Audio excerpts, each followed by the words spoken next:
मित्रांनो, सध्या एक व्हिडिओने नेटकऱ्यांचे लक्ष वेधले आहे, ज्यामध्ये ट्रॅक्टर चोरी करायला गेलेल्या चोरासोबत भलताच प्रकार घडल्याचे दिसत आहे। काय आहे या व्हायरल व्हिडिओची स्टोरी, चला तर मग जाणून घेऊयात। मित्रांनो, व्हिडिओमध्ये तुम्ही पाहू शकता की एक चोर मध्यरात्रीच्या सुमारास ट्रॅक्टर चोरी करण्यासाठी जातो।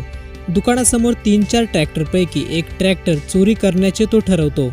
त्यामधील एक ट्रॅक्टर तो चालू करतो, मात्र खाली उभा राहून इंजिन सुरू झाल्याने ट्रॅक्टर थेट धावायला लागतो आणि चोर त्याच्या चाकाखाली येतो। ट्रॅक्टरचे संपूर्ण चाक त्याच्या अंगावरून जाते।